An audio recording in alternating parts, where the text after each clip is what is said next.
તારીખ 31મી ઓક્ટોબરના રોજ લોખંડી પુરુષ સરદાર વલ્લભભાઈ પટેલની જન્મજયંતિ અને પૂર્વ વડાપ્રધાન ઇન્દિરા ગાંધીની પુણ્યતિથિ નિમિત્તે અંકલેશ્વર કોંગ્રેસ સમિતિ દ્વારા જીઆઈડીસીમાં સરદાર પાર્ક ખાતે આવેલ સરદાર પટેલની પ્રતિમાને પુષ્પાંજલિ કાર્યક્રમનું આયોજન કરવામાં આવ્યું હતું અને સરદાર પટેલની પ્રતિમાને ફૂલહાર અર્પણ કર્યા હતા તેમજ પૂર્વ વડાપ્રધાન ઇન્દિરા ગાંધીને પુષ્પાંજલિ અર્પી હતી અને તેમના કાર્યોને યાદ કર્યા હતા।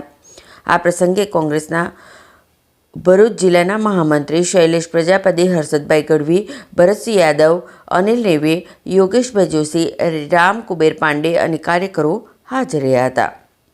આજે સરદાર પટેલ જયંતિ નિમિત્તે કોંગ્રેસ સમિતિ દ્વારા સરદાર પટેલના સ્ટેચ્યુ ઉપર ફૂલ ચડાવીને જે પ્રોગ્રામ રાખવામાં આવેલો છે એમાં જે ખરેખર કોંગ્રેસમાં અને સરદાર પટેલની જે પ્રવૃત્તિઓ હતો એમાં જે માંડી રહ્યા છે એ લોકો આજે સમગ્ર અહીંયા હાજર છે અને સરદાર પટેલનો અમે આજે દેશની જે એકતાની અંદર દિલથી આભાર માનીએ છીએ।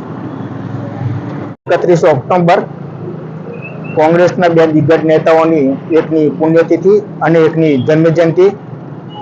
આજે જન્મજયંતિ નિમિત્તે સરદાર સાહેબને ફૂલહાર અર્પણ કરીને આપણા પ્રથમ મહિલા વડાપ્રધાન ઇન્દિરાજીની બી પુણ્યતિથિ છે, એમને પણ માલા અર્પણ કરીને કોટી કોટી વંદન કરેલા છે।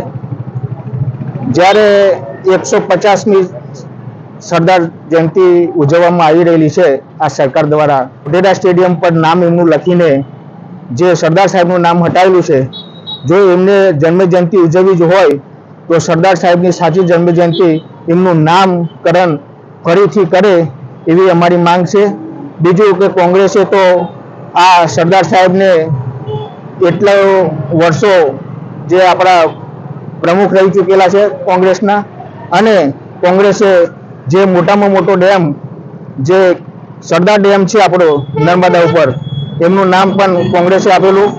સરદાર સાહેબનું નામ મોઢેરા સ્ટેડિયમ પર બી કોંગ્રેસે જ આપેલું હતું અને પુલ પણ એમનું નામ સરદાર બ્રિજ એ બી કોંગ્રેસે આપેલું।